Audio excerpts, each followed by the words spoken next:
आज दिनांक 7 ऑगस्ट. आजच्या प्रवचनाचा विषय रूपाची ओळख नामानेच होते.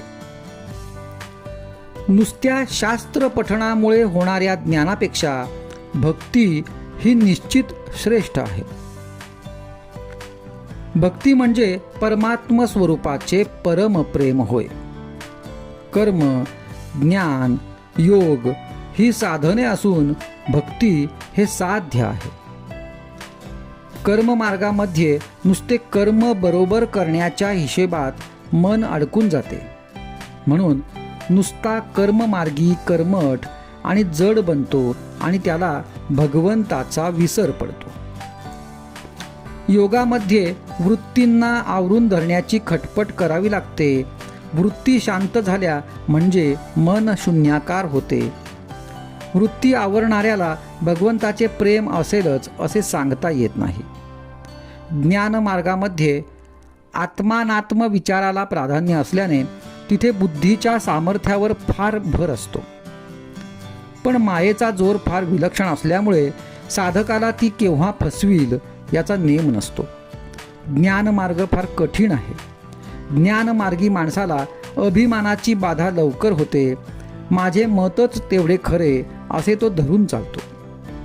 ज्ञानी मनुष्य जगताला माया कार्य मानतो, म्हणजेच जगत मिथ्या आहे असे तो समजतो.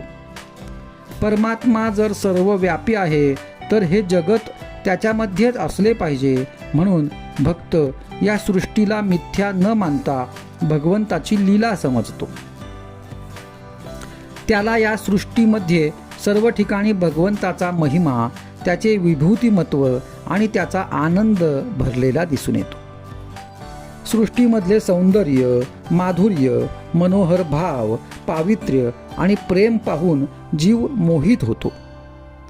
पण सृष्टीमधल्या विभूती रूपांची उपासना करून जीवाची तृप्ती होत नाही, कारण विभूती हे साक्षात भाव नाहीत.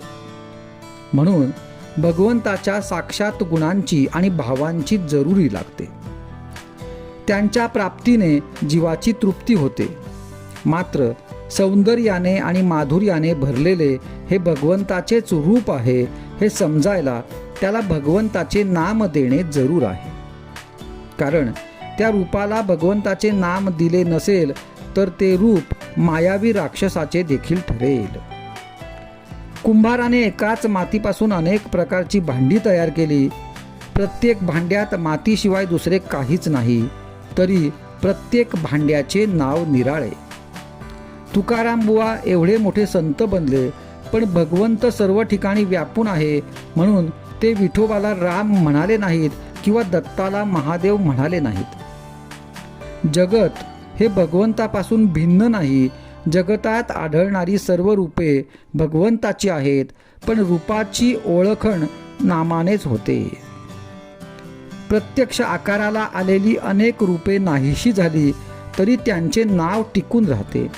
म्हणजे नाम हे देशकालाच्या मर्यादेच्या पलीकडे असते. म्हणून ते रूपापेक्षा जास्त सत्य होय, आणि जे सत्य आहे ते श्रेष्ठ असलेच पाहिजे. सत्य वस्तू ओळखणे हाच परमार्थ होय.